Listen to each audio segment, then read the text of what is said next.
locked in. Look at what we have here, folks. To the only show that matters. The cream of the crop. Duke loves wrestling. And there is no one that does it better than your host. I have come here to chew bubblegum and kick ass.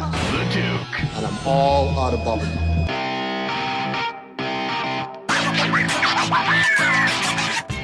Hi, this is Earl Oliver from Sully's Vintage Wrestling. This is Raj Giri with WrestlingInc.com. This is Sean Reed, boxing writer and undercover low-key wrestling fan. And you're listening to Duke Loves Wrestling. Woo!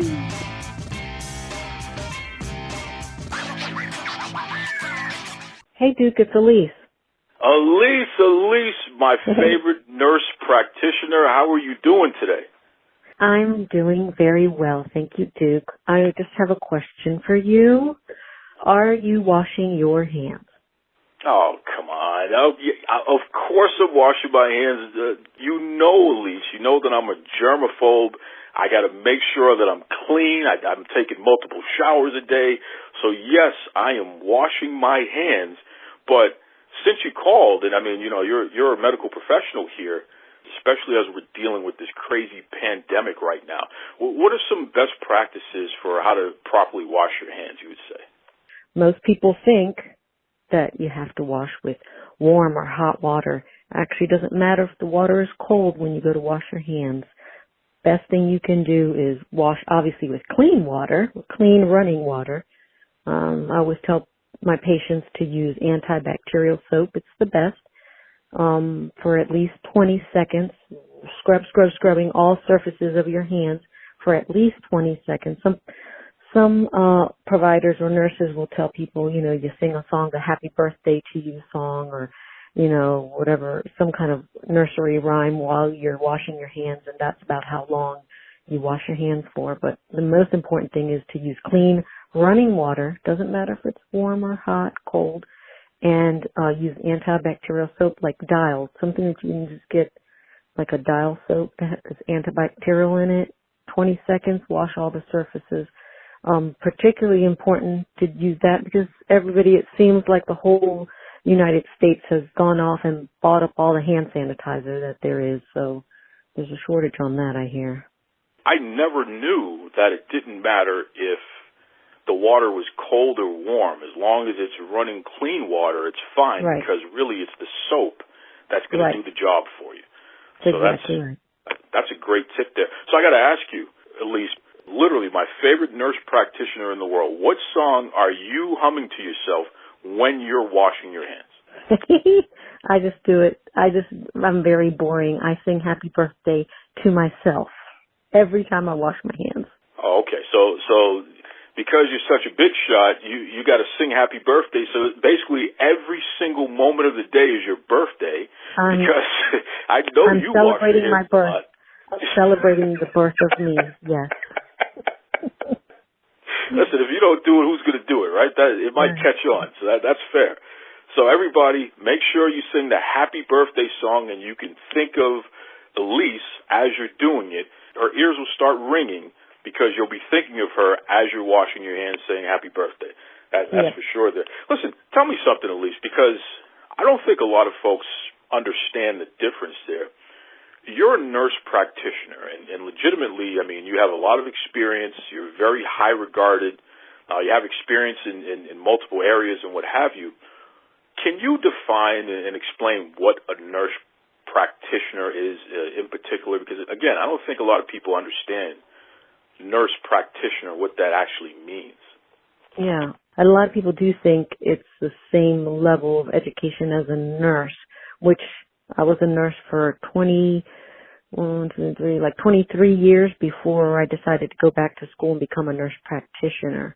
So a nurse practitioner is a specially trained nurse who has taken on more education on the medical side of it to be able to prescribe, because nurses traditionally, an RN, cannot prescribe medication. We follow doctor's orders. The doctor will give us an order to give this patient this medication or do this or do that, and then we follow that order and carry it through. Nurse practitioners we go back to school to be able to do some of those things that doctors do, like prescribe medication. We can evaluate a patient and treat a patient for whatever it is that they have. We write prescriptions. We can, so we give the orders. We're like a doctor, only we're not called physician or doctors. We're mid-level providers like a physician assistant is, and we are able to, nurse practitioners can work independently. We can have our own practice, and we can give orders to nursing staff to do, whatever it is, give medications, to treatments, to do whatever. Ah, so The only thing we can't do that a doctor can do, honestly, perform surgery. We cannot independently perform surgery on someone. So if you needed your kidney removed, I would not be able to do that for you. Gotcha. And I know that, Elyse, you're a great mom, so the whole concept of telling people what to do is definitely something that you're expert level at. So it only makes sense that you become a nurse practitioner because you're always telling me what to do. For instance, folks, Elyse has a very bad habit of talking down on my Dallas Cowboys. She's always telling me that I need to be a Redskins fan, which I totally disagree with. But maybe I can blame the fact that you are a nurse practitioner and a mom, and that's why you have this habit of telling me that the Redskins are better than the Cowboys. Well, I've been a Redskins fan for over 30 years. I was born and raised in the D.C. area. My dad was a Redskins fan, and he ingrained in us loyalty, and that's what I have. And even if we suck this year, just this year, okay, not every year. Just want to point that out. Okay, maybe there have been other years, but still, I am a loyal person. I love my Redskins, HTTR, and you're lucky that I kind of like you, even though you're a Cowboys fan, but I'm very loyal to my Redskins, so that's all I have to say about that. We have choices in this world. I'm choosing to not discuss my Redskins any further unless you're going to say something nice about them. Well, for the record, you kind of liking me, I'll take it because that's better than whatever the opposite is because I need you to keep us all safe here. And if you you may pick somebody over me to go treat if that's the case. So I better watch myself. Listen, I got a question for you, and it's interesting because, again, you're somebody who practices medicine, so you may have some significant insight on this. I've been eating a lot of cabbage, which is packed with vitamin C and everything else under the sun. This is the thing that I've continued to do, eat the cabbage. I even drink the water that we boil the cabbage in, put it in my smoothies and stuff like that because it's very light. You barely even taste it, so it doesn't overwhelm anything you combine it with. Is it possible to be consuming too much of any one thing? Because I'm sure a lot of folks who turn into supplements or drinking extra bottles of orange juice or something like that. Do you have any suggestions on that level in terms of what we're taking in order to, in our minds, keep ourselves safe while we ride out this storm that is the COVID-19 pandemic? Are you suggesting that eating a lot of cabbage will keep you from getting the coronavirus? I don't know if it'll keep me from getting it, but I figure if I up my vitamin C levels, it can't hurt. I don't know. Oh, okay. All right. No, I mean, too much of anything, they say, is not good, not a good thing. But, I mean, if it keeps you well, vitamin C is well known. There's a lot of research out there that shows that, people who consume more vitamin C are better likely to fight off, certain viruses or bacteria and are healthier, right? Your immune system is stronger. So that in turn helps you fight off bacteria, viruses, so that you remain healthier. So how much vitamin C is too much? I don't know if there even is such a thing. I mean, I imagine, like I said, everything has its limits. I mean, we've seen people who have not overdosed, but have taken too much vitamins and then have ruined organs, liver, and this just from overdoing it. I don't think you'd have to take a whole lot, I would imagine, to do some serious damage, but it just may not taking more vitamin C may not help or as much as people think. If you're sick already and you have a decreased immune system and you have other comorbid conditions, meaning other illnesses, diabetes, hypertension, even more like lung disease, asthma, lupus, things like that, even taking a lot of vitamin C may or may not help. It depends on how bad your other illnesses are. You know what I mean? And that's what they're saying. People with coronavirus or who are concerned about coronavirus should be, well, everyone should be concerned, obviously, but those that are immunocompromised, those that are elderly, that have likely other conditions and weaker immune systems, those are the ones that really you need to be concerned about staying home. You need to be concerned about not being around other people that could be sick and have coronavirus, because then it doesn't matter how much vitamin C or anything you take. Once you get it, you get it. You know what I mean? So whatever you can do to decrease your chances of being around somebody who potentially is infected, that's what you want to do. Okay. So, but I think what I hear you saying is, though, that it's okay for me to continue to eat my cabbage. And for all the old ladies out there, I'm sorry if you encounter me and my breath smells like cabbage, but, Nurse Practitioner Elyse has told me that as long as I don't overdo it, I can continue to eat my cabbage, and that's what I'm going to do. That's right. Elyse, you're just somebody who has an amazing amount of knowledge, and you're a good sport and what have you there. I appreciate you being on the front lines, you and your family. You guys are legitimately putting your lives on the line in order to keep as many of us as safe as we possibly can be. And I want to thank you on behalf of the entire world. You and all of your peers out there in the medical genre there, just thank you very much for all that you're doing, because without you, I don't know where we would be. I'm going to give you an opportunity. Do you have anything that you'd like to plug, whether it be a website or any kind of information? Is there anything that you want to highlight for folks listening?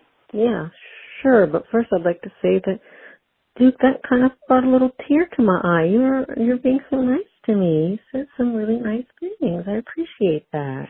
Well, because we're celebrating your birthday, which is every day now, I figure I'd give you a present, right? Yeah. Can you give me an HTTR, or is that too much to ask? Now you're pushing it, lady. Now I'm pushing it. Look, I'm saving lives. You can at least give me an HTTR. Oh my gosh. You just said all these nice things about me, and you can't give me an HTTR for my Redskins? I'll give you a hail to the Dallas Cowboys. That's the best I can do. Oh my God, that's about it. All right. Well, anyway, www.cdc.gov, the CDC's website. It is like, I can't even tell you, has so much information about washing hands, proper way, keeping safe, things you can do as a community. It's going to be a team effort. I mean, this thing is probably not going to go away anytime soon, obviously, as most people know. But the website gives you symptoms if you're concerned about, there's a triad of symptoms, the fever, cough, shortness of breath. If you have any of those, that seems to be kind of going. You don't have to have even all three, but even, one or two of the three, could mean that you've been exposed to a virus, maybe corona, maybe flu, who knows, but it's worth getting checked out. It talks about home care. It talks about disinfecting your home, things you can do, all kinds of good information. So that would be where I would advise people to go to get more information. That is great information. Again, folks, the CDC's website there, it is ground zero. It's the place where you're going to get the most accurate information, especially as this stuff continues to evolve. Elyse, again, thank you very much for taking the time out to address our audience. Very helpful stuff, very fun stuff. Before I let you go, I just got one last question for you. Yep. You're a girl mom, and you have great daughters who are doing great things in life. You and your husband have definitely raised them well and what have you, which, thank you, because you're continuing to produce productive members of society, which we appreciate. But I just got one question for you. Yes. How would you react if one of your daughters came home and they said, hey, Mom, hey, Dad, meet my significant other, and that person was wearing a Cowboys hat? Oh my gosh, Duke. First of all, you scared me. I thought you were going to say if I were pregnant or this. You're asking if her boyfriend or whoever they brought home was wearing a Cowboys gear. That has actually happened. That has actually happened. And our reaction is this is a Redskins family. And if you want to be part of it, you know what you got to do. Strip that off right now. So that was pretty much the end of that relationship. Wow. Such a powerful and informative conversation. Just really great stuff there. Shout out to nurse practitioner Elyse. She and her family, they're legitimately on the front lines, folks. It's fascinating stuff. The entire household is somehow, some way involved with dealing with this COVID-19 stuff and assisting others, the rest of us, in fighting this crazy pandemic. So, again, I appreciate her taking some time out to share that information. And, that's for all of us around the world.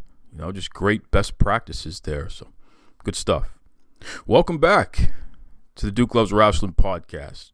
As you know, the show about pro wrestling and everything else. And that definitely was an everything else way to start the episode. My goodness. Wow. Hope everyone's doing well out there. As we continue to fight this pandemic, we continue to do things to search for ways to entertain ourselves and what have you. Hopefully, take a break from having to think of how crazy the world is today. Hopefully, this show can contribute to what you have to do in order to give yourself a break. That's right. Listen, we're on the road to Wrestlemania. Huh? Crazy. With everything going on, it's just crazy to think that Wrestlemania is this weekend, Saturday and Sunday. So I'm going to have some thoughts on that at the end of the episode as I sip on my Navitas Organic infused smoothie here. It's funny. I opened up some maca powder, and I got to make sure I pronounce this right. Gelatinized. So I don't even really know what the heck that means, but I know that this maca powder is some pretty strong, healthy stuff, man. Put it in your smoothie. It works well with banana because banana's a strong flavor in its own right. But, put it in that banana smoothie and some other fruits and what have you. I do the orange juice with the milk product. It doesn't matter if it's dairy-based or not. It could be almond milk or what have you. I do the orange juice with the milk. For those you don't know, that's basically an orange creamsicle, whether it be orange juice and cream or orange juice and some type of milk. That's an orange creamsicle. But I do that, put a little banana in there, throw in some maca powder, maybe some focus powder from Navitas Organics, and get my day started, man. And that's separate from my coffee. That's just something a little extra that I do there. But good stuff there. Keeping me focused and ready to go because I'll tell you right now, I got a great conversation coming up right now about this John Bones Jones and the trouble that he's gotten himself into again. So here we go. My latest conversation with my man Reed right now. So, folks, stop the presses because we have some breaking news here.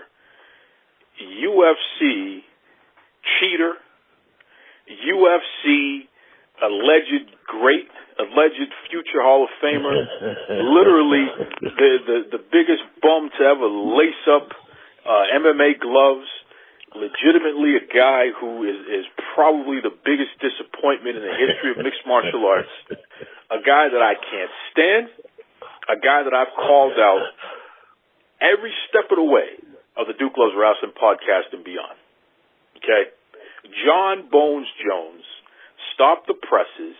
Can you believe it? Who could have seen this coming? He once again gets arrested, and it's related to substance abuse. And not only that, this guy is carrying around firearms and shooting up in the sky like he's in a Clint Eastwood Western, something like that. So, listen, folks, if I'm talking combat sports, if I'm talking MMA or boxing or anything related to that, I got to get my guy, all right? I got to get my main man to come on the air and give me the specifics. But I'm going to tell you right now, this guy has told me through the years that maybe I'm being a little hard on John Jones. Maybe I'm not giving him a chance and all this other stuff. And he wanted to give him another chance over and over and over again, by the way. So without further ado, my brother, Reed, you got to tell me something here, brother. What is going on with your guy, John Bones Jones? Before I get to that, first of all, I want to say hello to the Duke Loves Wrestling listeners. I want to say hello to you also, Duke. I love you. You know you my dude, you my bride. I love you. But I cannot and I will not confirm if I'm wearing a medical mask as we speak right now. Because I don't trust you, Duke. I don't trust you. And the tone of the way you started, it's not helping things. I'm just saying. So I may just have my little medical mask on right now as we're doing this little voice recording. Well, listen, if you wear the mask, you protected me. So yes, thank you. Thank you. To say the least, you from the first time, or at least the first incident that Jones had when you and I started hooking up, you've been pretty consistent. You sniffed it out, like, hey, there's something about this guy, man, the way he composes himself. I just see a pattern. And from that moment, you, like, instantly latched on to Cormier, who basically had the same vibe. So you guys, y'all are on some wisdom path or something, or y'all like some John Jones, Jedi mind trick dudes. I don't know what's going on. But even I have to admit, it was extremely, extremely disappointing. We are a second chance society. I am a second chance guy. People have given me more second chances than I deserved.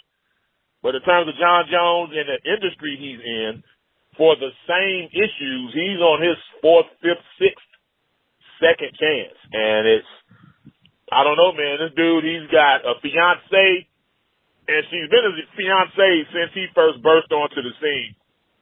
She probably won't marry his ass because he has the fuck up gene. He's preconditioned. Some people, they can go a month or 2 months, a year, 2 years, 10 years, but eventually they're going to fuck up again. I think John Jones just has that gene. And the fiance, I'm thinking she's like, yeah, I have 2 or 3 daughters with you, but you're probably not marriage material. Or it could be Jones, knowing he's still trying to do some foolishness. I really don't know. But what it all equals is a very sad, disappointing picture. So I sit before you a broken, humbled man. Yeah, I have to admit that, dude. So keep tearing into me. Go ahead. Keep tearing into me. Well, and listen, you know, seriously, Reed, you're one of my good friends there, man. You know, I love and appreciate, respect you and your family, the whole 9 yards, right back at you, brother. But, yeah, this soft spot that you have with John Bones Jones, I don't know, man. Please, correct me if I'm wrong. Let me know, what was the final word on specifically what he allegedly did? And I'm going to say allegedly out of respect for him. We all know he did it.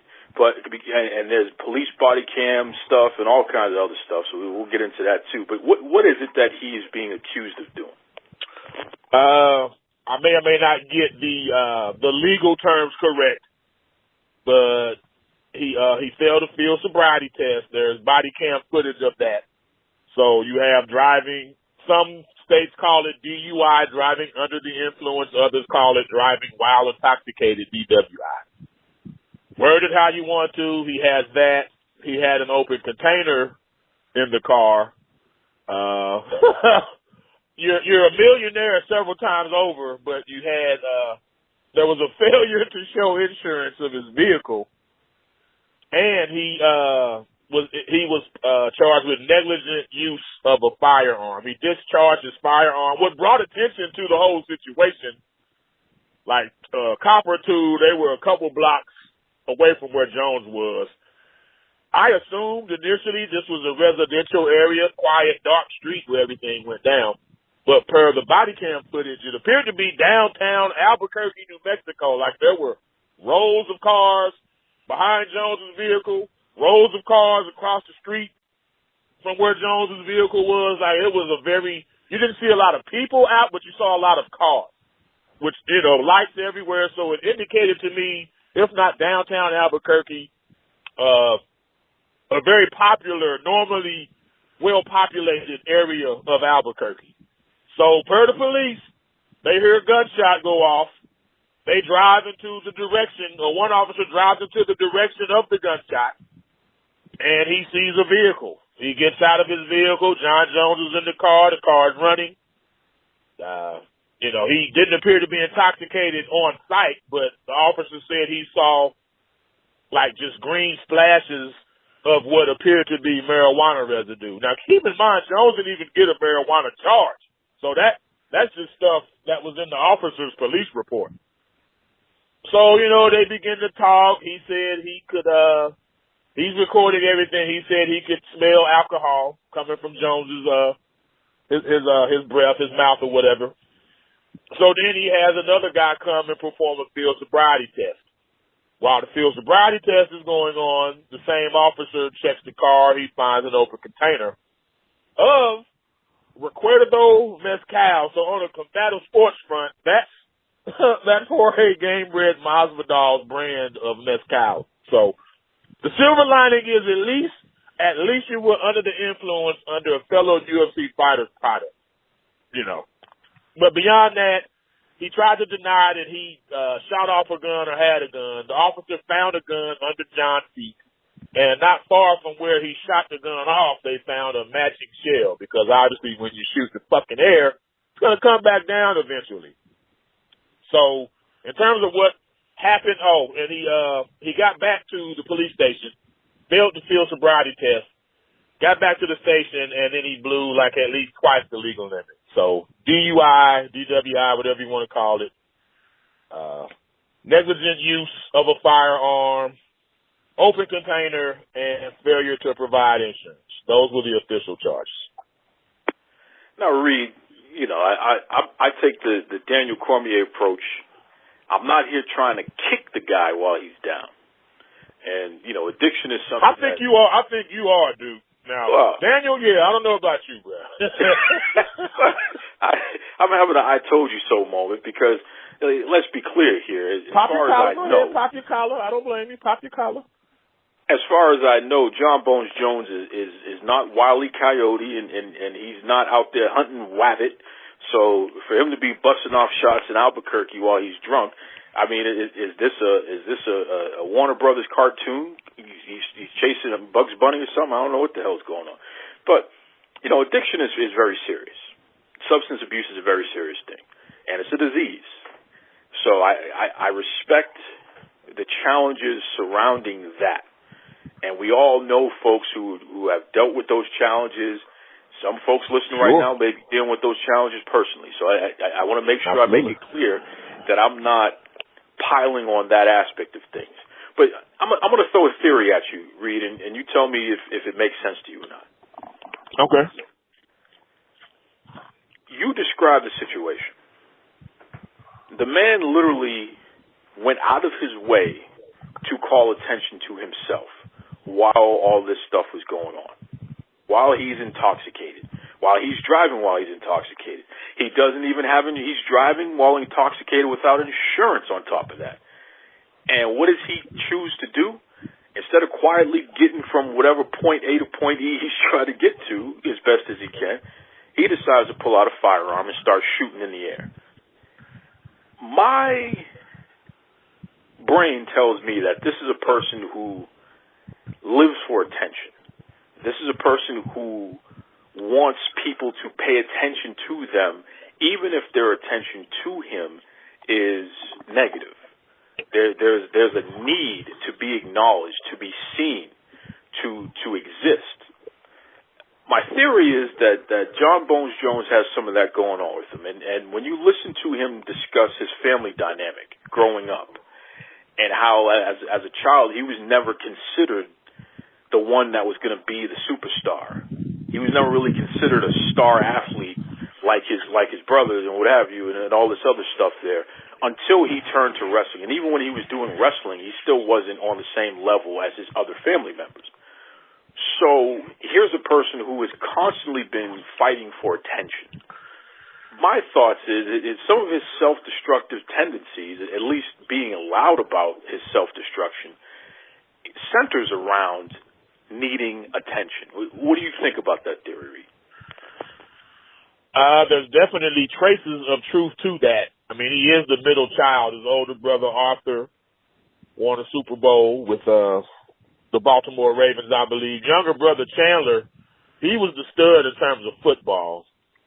Johnny played football, but it was like, you're tall, but he didn't have the capacity to gain weight like his brothers, at least not then.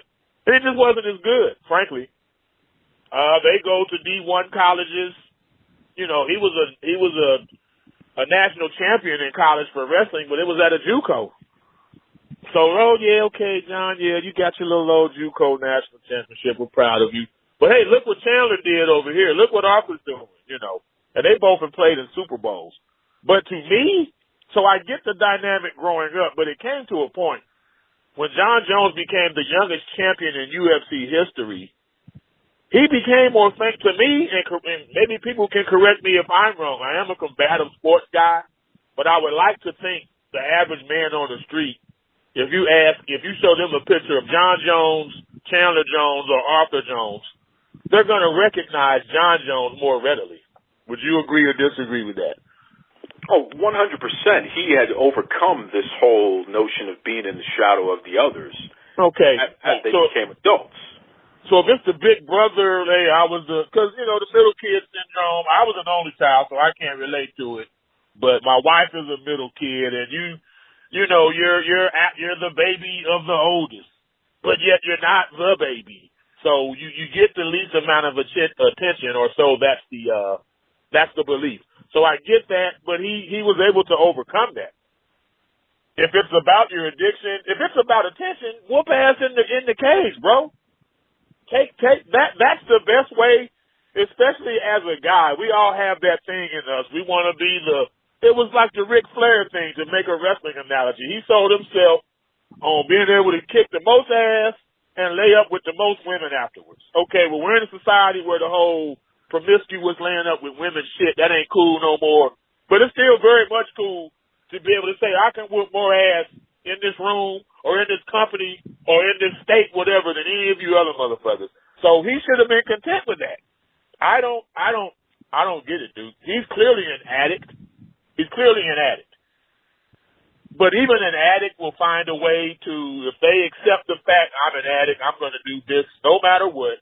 People are preaching to me. I've been in and out of rehab like Bones has. I'm saying all the right shit. I'm telling people this. I'm still going to do this at the end of the day. At some point, you have to get sick of going to jail and being arrested. Or how about you think about I'm really endangering lives, not even just my own, but other people. Now, and I'm talking about a broke man's thought on all that type of shit, addiction. John Jones has enough money to do whatever. Hire a limo, hire an Uber driver, rent out a room at a hotel or a suite. Like, you have more than enough ability to control your environment. Like, he's that powerful financially. So the idea that he's somewhere in Albuquerque, I think it was like 12:45 or something when they first heard the shot. So the fact that you're just downtown busting off a shot, you're not that guy. Like you said earlier, they grew up in upstate New York, dude. John Jones, at the core, and you could hear it in his voice, he's a bookworm. And I'm not even knocking that because I'm a nerdy dude myself in a lot of ways. But you can almost hear that Urkel tone in John Jones's voice. Hey, I'm John Jones. How are you? He's got that nerdy quality. He's a nerdy dude. He's not no thug. He's not no gangster. And back to the money part, if you felt you needed a gun to protect yourself in public, just hire security, John. I don't know, dude. All in all, I mean, it could be attention, but negative attention, there's one thing in having a bad boy image, but when it constantly results in you getting locked up and on probation, and, that's not cool at all. That's not the attention anyone should want, especially a 32-year-old man with daughters and a fiance. What sort of responsibility in your opinion, Reed, does UFC have in all of this? Because the reality of the situation is they continue to enable Jones. Jones is clearly on a self-destructive path that whether he has, got himself back on the wagon and he's straight and what have you, he keeps falling. At what point does UFC step in and say, you know something, I need to help this person save their life? And this is bigger than the couple of bucks he can make for me beating somebody up on pay-per-view. Where does the company, where's their responsibility in terms of stepping in and doing something about this? That's a very slippery slope. I won't say most fighters, but people who fight for whatever reason, they usually have challenges or obstacles of some sort. And the idea of fighting another man to build yourself, like that's a pressure-packed situation. So I fully get the fact these guys want to unleash and unwind when it's all said and done. Hey, let's blow off some steam, man. In terms of UFC, you're saying the money aspect, yeah, John has proven he has a track record of effing up. They had to change the UFC main event on like a day's notice. When John failed the test, they had to bring in Anderson Silva to fight Cormier. But I think now, just the whole, and I hate to keep harping on the gun thing, that was just such a boneheaded move after all the shit you've been through. All the shit you've done, all the embarrassment you brought to your family. I mean, what is that about? Like, there was no reason to even do it. No people were there threatening him, like nothing. So to me, if I'm Dana White, that alarms me just in the fact that this guy's really out there mentally. So if I suspend him for a year, where does he go from here? Like, I would be more concerned about him not being in the company or under some type of supervision than I would, otherwise. Because if he has UFC, if he doesn't have UFC, then John Jones is once again that middle kid who wasn't better than his brothers in football. And I don't know that that's a place he needs to be right now. I really don't. That's a great perspective that I didn't even think of. That's a good point. UFC just still having that as an option to Here's what I think could help. So he's been with Winklejohn Jackson, the training camp in Albuquerque. But John Jones is why they are who they are. If one of those two, Winklejohn is like his ground coach, the other one is his striking coach. If one of them made a decision like, look, man, I'm tired of enabling this guy. Because you're right. You said it, Cormier said it. There's a degree of enabling. Cormier said 1,000 times, until John changes the people around him, he's not going to change, because the people around him have to get fed up with his behavior to make him change. So it would probably have to be Winklejohn or Jackson, one of those two. I think it's Mike Jackson and John Winklejohn, or not. It can't be John Winklejohn, but anyway, it's the Winklejohn Jackson gym. That's where he trains at. One of those two would have to really. And maybe they've had discussions with him. Who knows? Maybe they laid it out there for him and he fucked up anyway. I don't know, but I think that would have a bigger impact than the UFC. The UFC, so if they do cut him, then he offs himself. You know what I'm saying? Or he dies because he's really fucked up driving drunk. Then the UFC looks bad. So the UFC's hands are tied, I believe. I think people closest to him, maybe even his brothers, they need to call him out publicly. Sometimes you have to be smacked in the face with reality. Maybe his fiance. I don't know, bro. But he clearly needs help. We're talking to Sean Reed, a.k.a. Reed, the Blackbird Sugar, combat sports analyst, the man. That's right. Yay. Listen, Reed, speaking of UFC and with everything going on with this global pandemic, this COVID-19 deal going on here, it literally has halted pretty much all aspects of life. Whatever we have known to be normal in life has been upended, and it's just everything is different, seemingly overnight here, and that includes sports. We're in a situation where there are no live sports anymore, anywhere in the world. It's not happening. The television stations are being put in a situation where they're forced to get creative about their programming. Specifically the sports stations like ESPN, literally the worldwide leader in sports, and even, Fox Sports. What I'm very surprised about, Reed, and I want to get your take on this, during prime time, so we're talking from 8 p.m. Eastern Standard Time, hell, even all the way through 11 p.m. Eastern Standard Time, both Fox Sports 1 and ESPN, instead of turning to the UFC, instead of turning to pro boxing, they have turned to WWE, and they're showing old Wrestlemanias. In fact, Fox Sports last night, they were showing the Royal Rumble from this year, which happened in January. From 7 p.m. last night to 11 p.m., they were literally airing the Royal Rumble. What is it about WWE Pro Wrestling that these major sports networks are choosing to show that in prime time as opposed to mixed martial arts like UFC or even pro boxing? In your opinion, what do you think that's all about? Well, for one, wrestling has been just like baseball and all these other sports, boxing, like professional wrestling has been around since black and white footage. You know what I'm saying? Especially people alive today, everyone knows of one or two wrestlers they could name. Maybe you were 10 years old and now you're 50.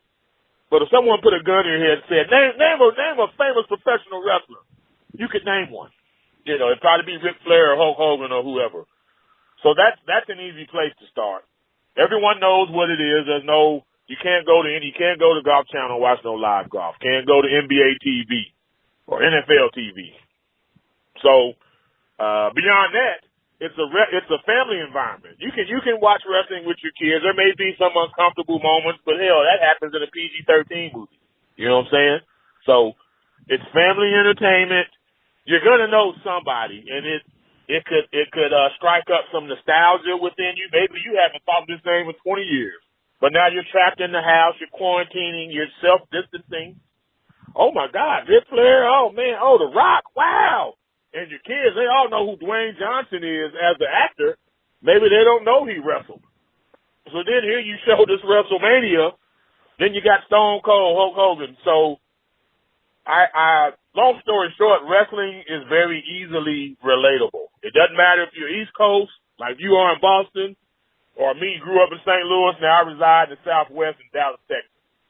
It's almost, I want to say universal. Like you got Muda, and you got people from everywhere. It's universal. So to me, that would be the easiest sell. Maybe the NFL. I know they showed a Monday night game the other day, the Rams against the Chiefs or something, but maybe the NFL is holding out like, oh, well, no, we want to stock our network with this.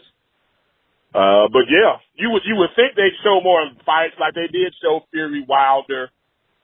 They did show the Zhang Weili, Joanna Jędrzejczyk fight, but by and large, I think that they're afraid the violence may be too much for people, which goes into the family aspect and the name aspect of everyone knows some wrestler. John Cena, Hulk Hogan, Ric Flair, Andre the Giant. You can't tell me you ain't heard of none of those people. If you're even 50 or 60 years old, you've heard of those people in some capacity. So that's my theory. No one's talked to me about it, but that, it makes the most sense to me. And I've been enjoying it myself, quite frankly. Well, it's really interesting, too. I mean, when we take a look at, I believe they aired WrestleMania 33 this past Sunday on ESPN. Again, this is in prime Was that time. the one from Cowboy Stadium? Yeah, I believe that was that one there. Yeah, I watched it with my family.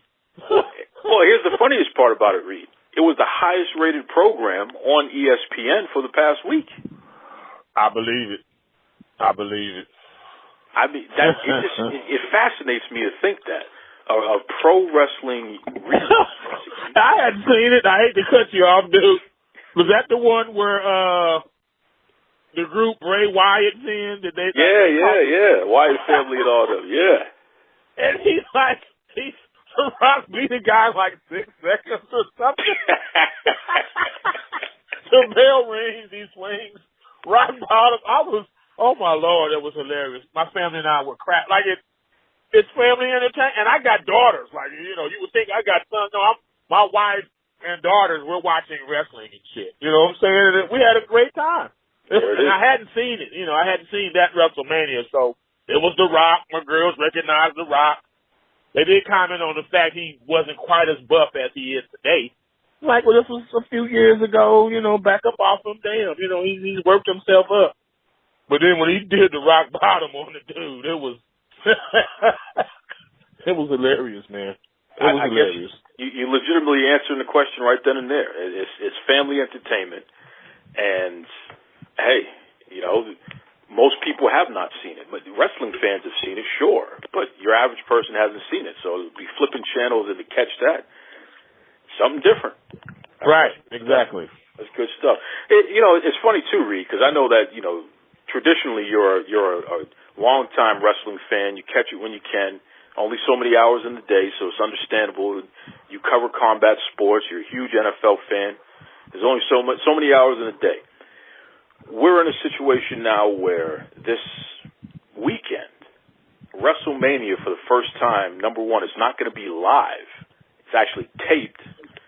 And even more so, because of the whole social distancing guidelines and things of that nature, they've actually split the event up into multiple days. So it's going to air Saturday and Sunday this year. What are your quick thoughts on that, Reed? Because you have seen a WrestleMania before. You used to watch them when, you know, years ago. Sure, absolutely. And what have absolutely.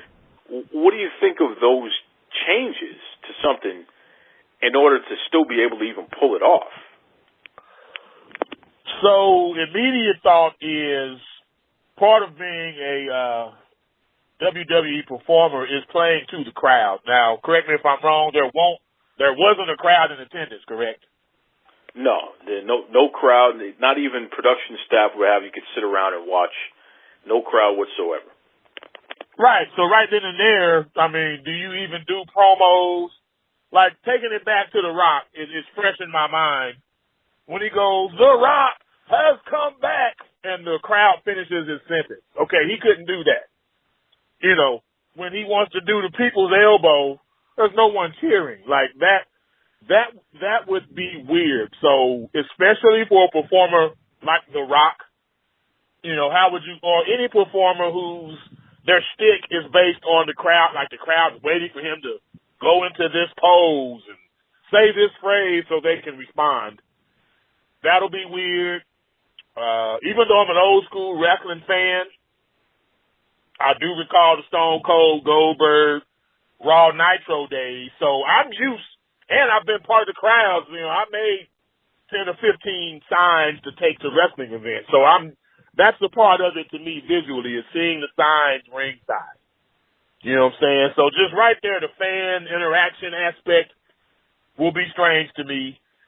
I'm like even watching it as a fan, will they add crowd noise? Will there be fake applause like you would get in the old school sitcoms? You know what I'm saying? Like I understand we have to make lemonade out of these lemons, but it's going to be a weird watching experience for sure.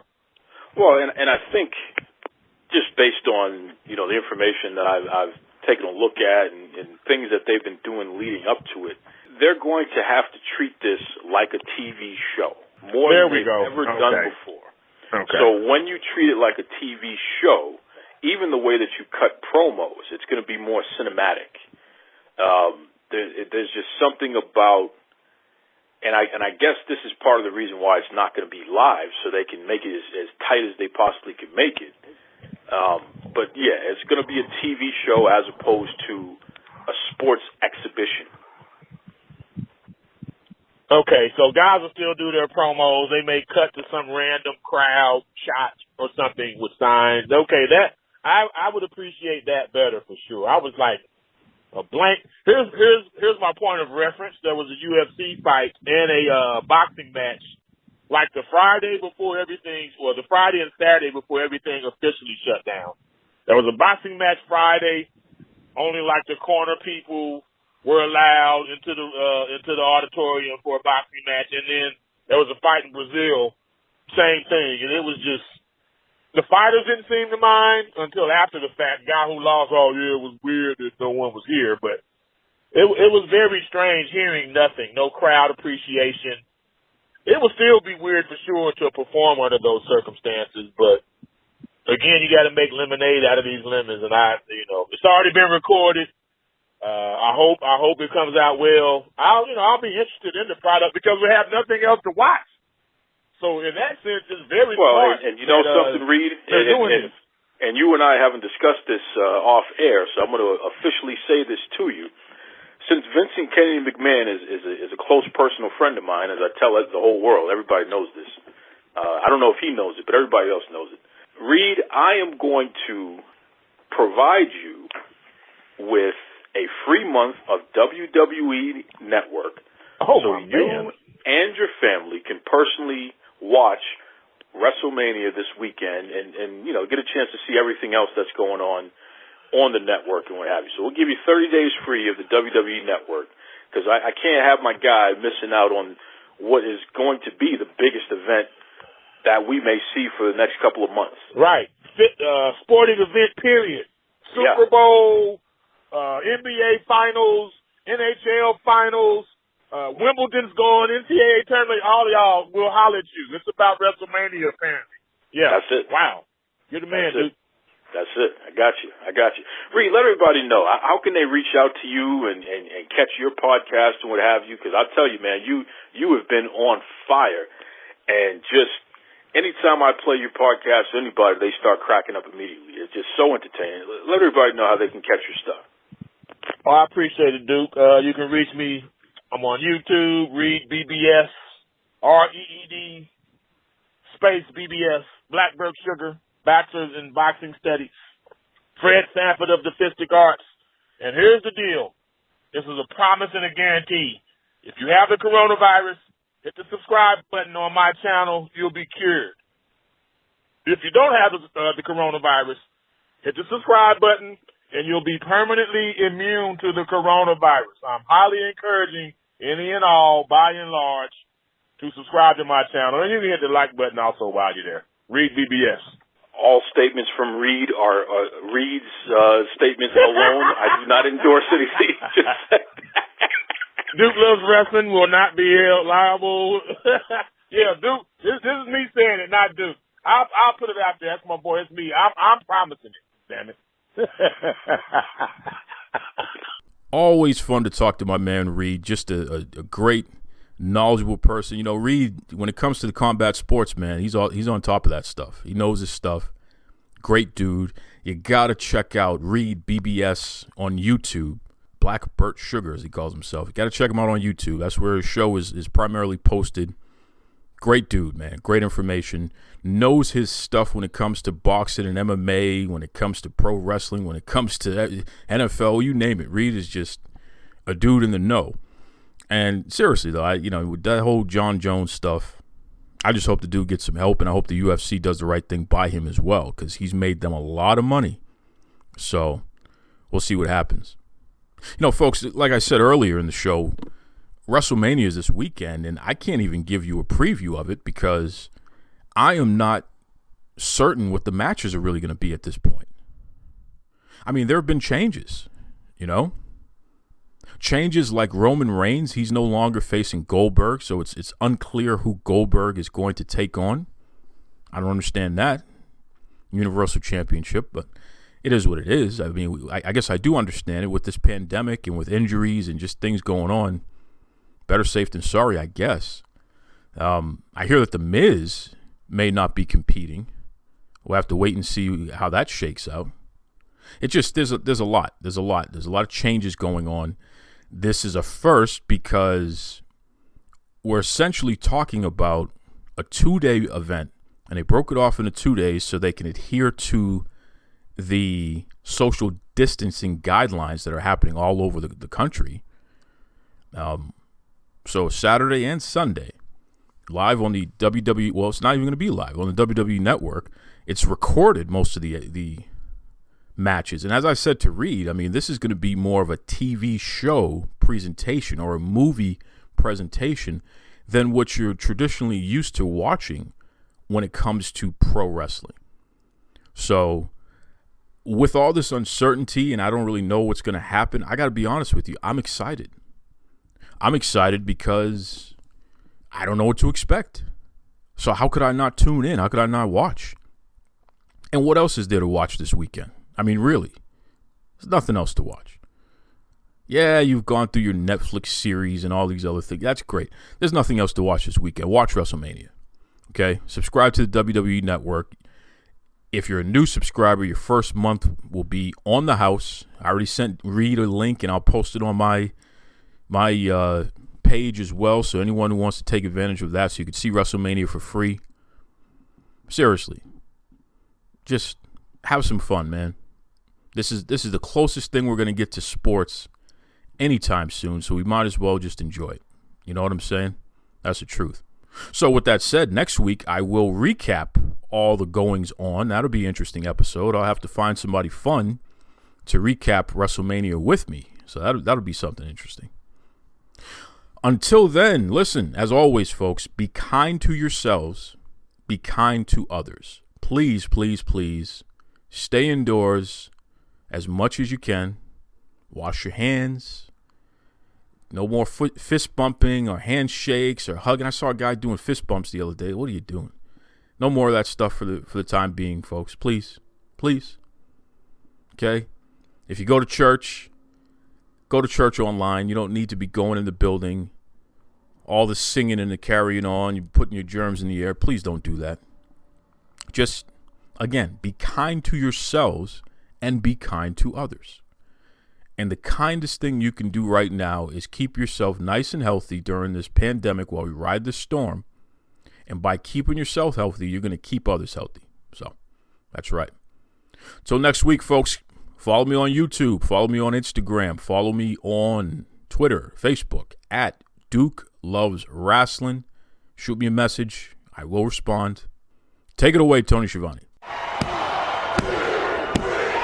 This is Tony Schiavone, and we're desperately out of time on Duke Loves Wrestling.